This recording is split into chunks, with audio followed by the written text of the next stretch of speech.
Well, first off, what an honor to be here. As you get a little older, I think you appreciate it so much more.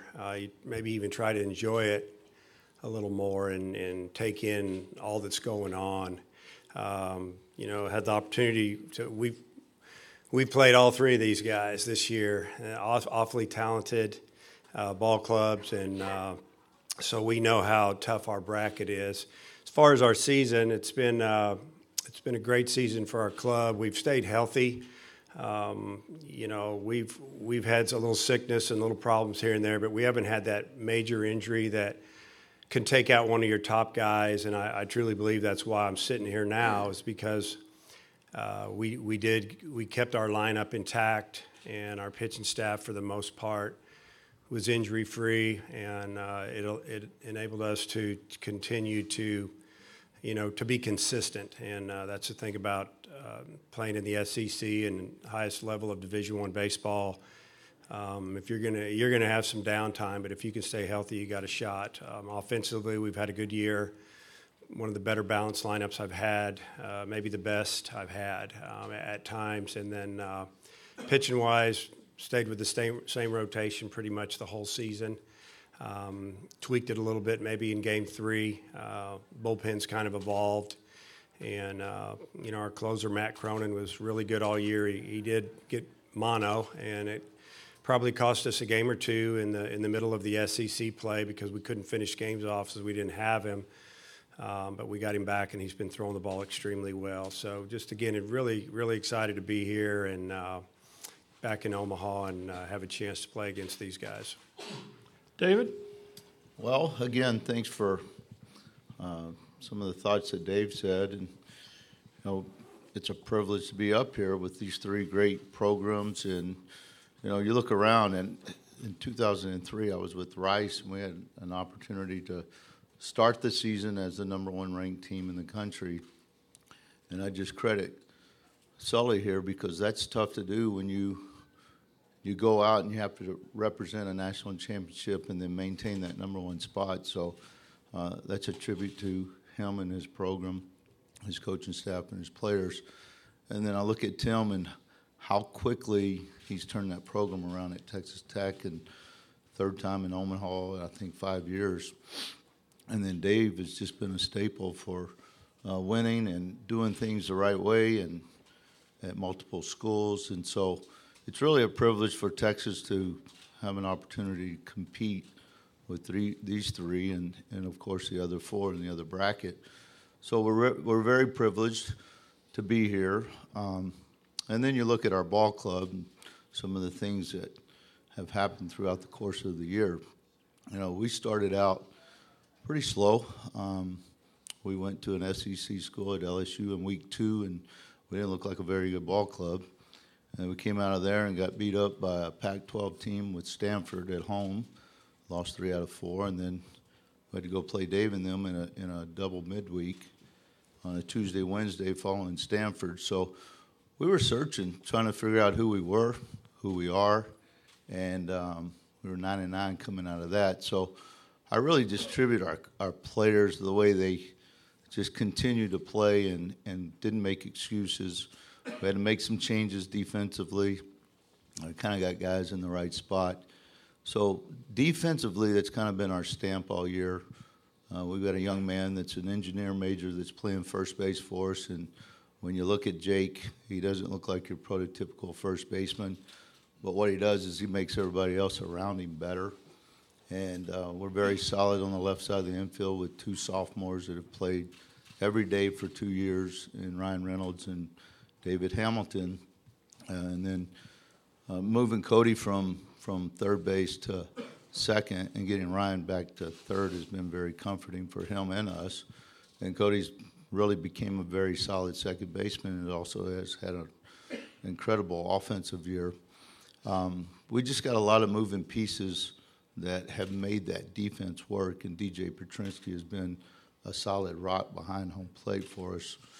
And then you look at our pitching staff, and we didn't start well on the mound with our starting pitching, and those guys have started to come around and pitch like we thought they would at the beginning of the year. But our bullpen is something that's been a work in progress since day one.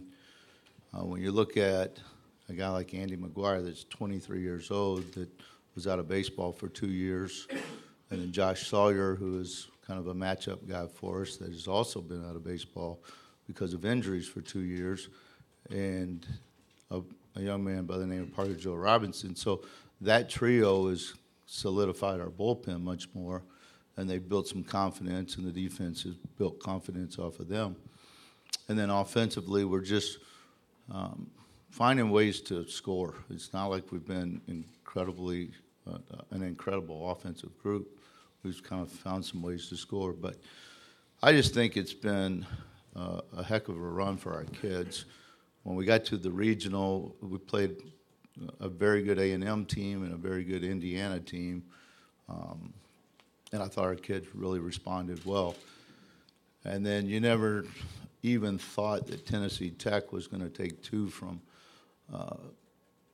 Ole Miss in Oxford, and they did a wonderful job of just playing the game. And they're very, very talented. They came to us, and we had to play well to win that Super. So just a tribute to our kids, our coaching staff, and we really feel very comfortable in being in this field, and we're glad we're back in Omaha.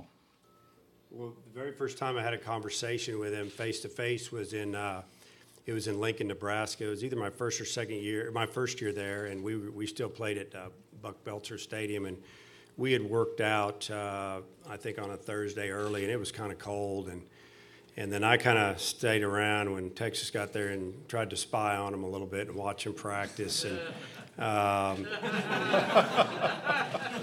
he's trying to win. I'm not surprised.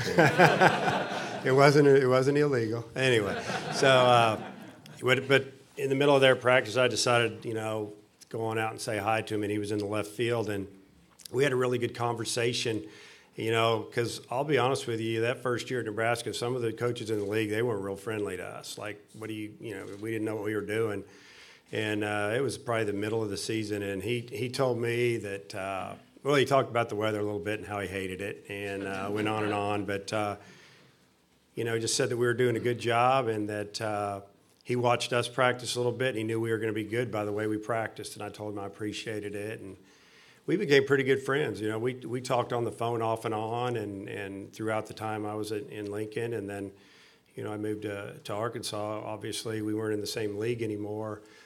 We kept in touch and see him at the conventions and hang out with him a little bit, and he just always had a great story, and people that didn't know him personally, they didn't know what he was all about. He was very friendly, really intelligent, and like Tim said, he was all about college baseball, and the man knew how to motivate a team, and he knew how to win, obviously. Dave, start with the earpiece. We used it. We have a catcher that we let him call a lot of his pitches. We made some hopefully educated suggestions to him. The pitcher, always had the right to shake us off, but we let Grant call him for the most part. But I stand next to Coach Johnson, our pitching coach, and I would listen to their conversations and chime in a little bit here and there.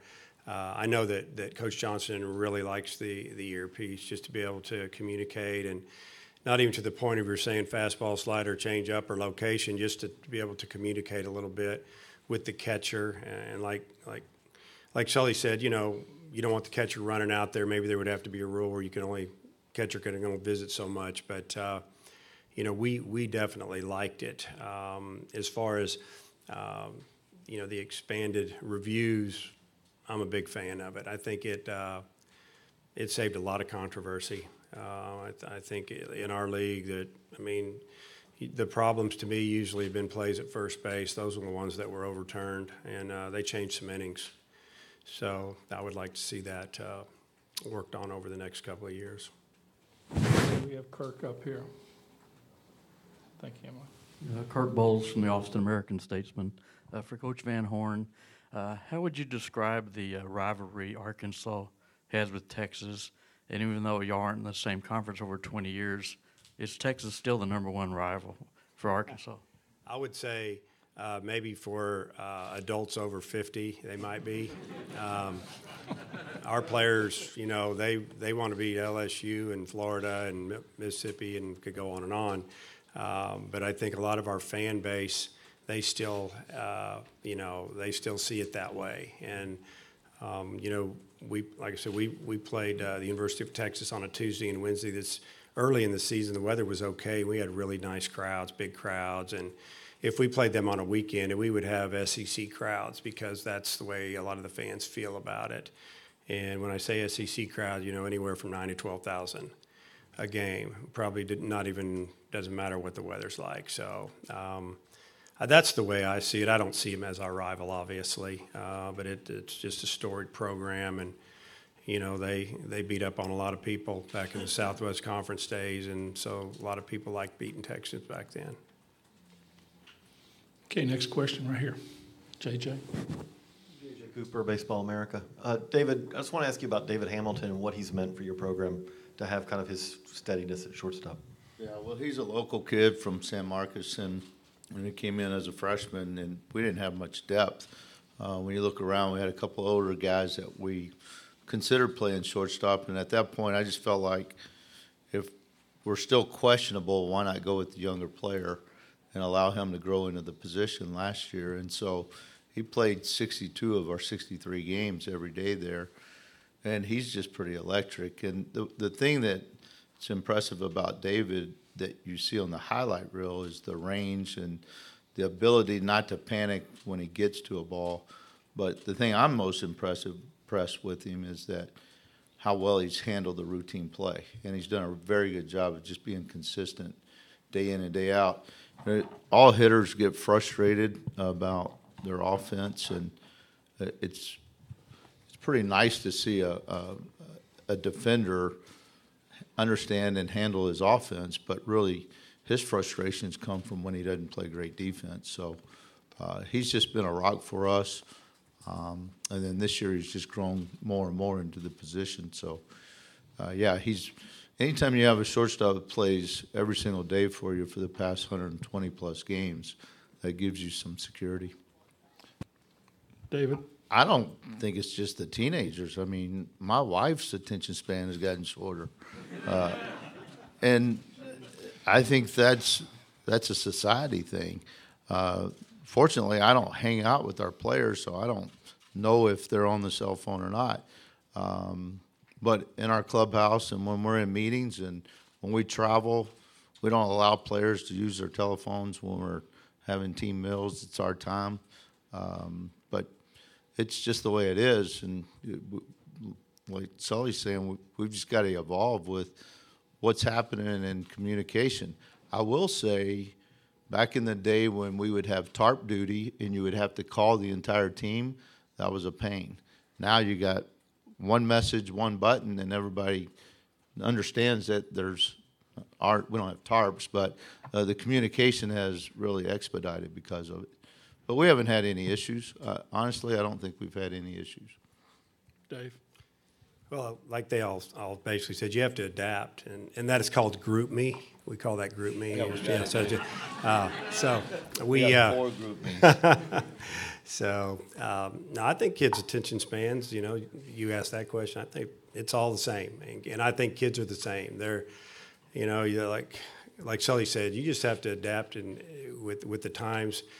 We have to adjust our personalities a little bit for some kids. I can tell you some kids that are in my lineup and the way they act when they make an out and they're talking to themselves, and some that don't say anything when they walk by me, and it drives me crazy, and I just have to be quiet because I need that guy to get out on base next time he's up. And you just have to work with these guys and realize what gets them going a little bit. But no, technology's great, and everybody has their team rules, whether it's check your phone at the door, or if you let them between pregame and the other team taking batting practice, go up in the locker room and get on their phone. Some teams don't, some teams do. Probably just depends on how it's going, how your team's playing, but it's all good. Okay, we have Matt over here. Thanks, Emily. Matt Jones, Arkansas Democrat Gazette. For Coach O'Sullivan, you faced Blaine Knight twice this season. I wonder what your thoughts are on him. And then for Coach Pierce, as you prepare to likely see him for the first time, what are your thoughts? He's pretty good. I had the wrong scouting report when we played him the first time at our place, And I remember he might have been up to maybe close to 8 punch-outs after the fourth inning. And I remember J.J. Schwartz, I think he dumped a 3-2 breaking ball in there for a called strike. And obviously that's not what we told our players before the game. J.J. had some choice words about the scouting report. So we had to flip the switch. Obviously, he pitched great. I can't remember all the guys he beat on Friday nights in our league, but he was phenomenal. I mean, he beat Brady Singer, our number one. He beat a bunch of guys on Friday night this year, and obviously we had an opportunity to see him in the SEC tournament, and we didn't have much more luck there either against him. I mean, he's very competitive. He throws to both sides of the plate. He's got 2 different breaking balls. He holds runners. His stuff holds up for the whole game. He's a true Friday night guy, and I'm glad he's leaving after this year, to be honest with you. Okay, we have right here. I need to answer. Just I'm quickly, sorry. I'll say, of course, we haven't faced him yet, but anybody that's 12-0 in the SEC and non-conference play, the schedule that they've played, that tells you a lot about him. But the thing is, when you face a guy like Blaine, you're looking at a guy that not only has stuff but has plus command with 4 pitches, and so it's hard to eliminate a pitch and sit on something or look on one side of the plate because he can do so much. So he's a tough challenge, and he really handles himself well, even in some adverse situations where it seems like nothing really bothers him. So he'll be a tough challenge, I would think, that they throw him. But yeah, he's good. Okay. Now right here. Danny Davis, the Austin American Statesman. Dave, how much has your Arkansas team changed, improved since you guys saw Texas in March? Well, I think we've changed a lot as far as probably the confidence of our team, and the coaches. We know what we're going to get pretty much every day. The lineup hasn't changed a lot. Maybe the batting order, we flipped our. We lead off Eric Cole. He's hit 2-hole, 3-hole for us, and we did that. Gosh, I did that maybe 25 games ago, and it just seemed like it got better. I've had 3 different leadoff guys, and we finally went back with Eric. As far as the middle of the lineup, it's pretty much the same. We've had some guys that have they're playing better down the stretch than they did maybe 20 games ago, which has been big for us. Probably the biggest change is that we figured out our bullpen a little bit, and who could come in and do what in certain situations, and then do it again the next time and the next time, because it was a little bit iffy early. Other than that, I don't think there's been a lot of changes. Just the fact that they know each other better and we know what to expect, and I think we've been able to make moves a little better and maybe match up a little better than we could early in the season. We learned our players a little bit. Okay, Howard in the back here. Howard Borden, KOTK Omaha. Congratulations to all the coaches. Welcome back to Omaha. This will be a question for all of you. Sometimes the park can play big in the outfield. Could you talk about your outfielders? Can they, how they chase down balls, their arms to the cutoffs, and lots of times there's big plays at bags. So what are your thoughts on your fielders in the outfield? Dave, why don't you start? Well, my center fielder defensively is, and I've had some good center fielders. He's as good as we've ever had, and he's not as fast as some of them, but his jumps and reads are incredible. Dominic Fletcher's his name, and then Eric Cole plays right field. He was a center fielder in high school. Had some issues with his ankles and feet. He's fouled balls off of both of them. He's a switch hitter. He's got bone bruises and all kinds of issues. Knocked down his speed a little bit, but he gets good jumps on the ball. Left fielder's a freshman, Heston Kerstad. He's really done a good job defensively. He struggled a little bit the last couple of weeks. He lost a ball in high sky. He overran a ball that was slicing back by him, and kind of in between daylight and dark, a little tough to see, but gets pretty good jumps on the ball. So I would say we've got a little better than average outfield and probably combined a little better than average speed. So I feel good about our outfield play. David? I think we run well. Our center fielder, Tate Shaw, is probably a left fielder, but we play him in center field, similar to Fletcher with Arkansas, because he's not our fastest outfielder of the three. He's our best guy that takes control of the outfielders and really works well with the middle guys. But Tate has a kind of a football mentality, and he likes that leadership role, so I like him in the middle. Duke Ellis is a center fielder playing right field, and Duke can really go get him. He looks like a center fielder, and he may end up going back there next year, but really athletic. And then Mason Hibler is a middle infielder that played shortstop coming in, played second early in the year, but is just really converted to that position really well. He's an infielder playing left field, and he can really run, but he also adds another dimension with his arm because he throws well from there. David, how do you think you've developed since your last trip here as a coach in 2008, and then how do you think that helped you get here in 2018? Well, I was very fortunate. My first year at Rice was 2003, and we won the national championship. So when I walked in, I was absorbing a team and a program that got eliminated in 2002, and they knew how to win in 2003. We were in that predicament of the number one team in the country the entire year and trying to defend that. So that was really neat. But I think for me, as personally, to be able to recruit and get another batch of players that came in 6, 7, and 8 and really performed well here was a lot of our development of postseason baseball, not only in Omaha, but just understanding what it takes to win. So I've been able to at least give some information and some stories to our team that have, you think of the University of Texas and you think that we're returning so many players that have been in Omaha, but Texas hasn't been here since 14, and we only have myself and Josh Sawyer are the only two on the team that have been here. So to be able to relate that to our team and to just allow them to see how special it is and understand their accomplishments. It doesn't matter if you're the number one team in the country or if you're the 13th national seed. To get here is really special. And I think at this point you've got 8 teams that feel like they have an opportunity. Well, we all have an opportunity, but 8 teams feel like they have a chance if they play well to continue and to advance. And for us, that's something that we have to flip the page, coming out of a very emotional super, and to not just be satisfied to participate, but to give it everything we have. And the stage is different, though. It's definitely different.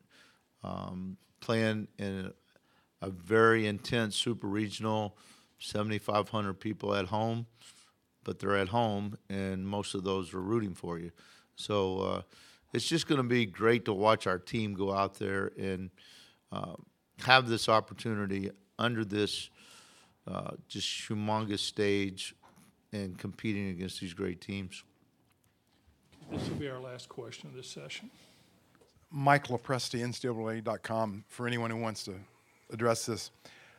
College basketball has really struggled on what to do about the draft. One and done, not one and done, some other way. Could it learn something from baseball, or are the two situations so different there's not really any correlation to be found? Dave, why don't you start? He said if you wanted to chime in on that. I don't know if I want to chime in on that. I mean, there's a fine line there because you're talking about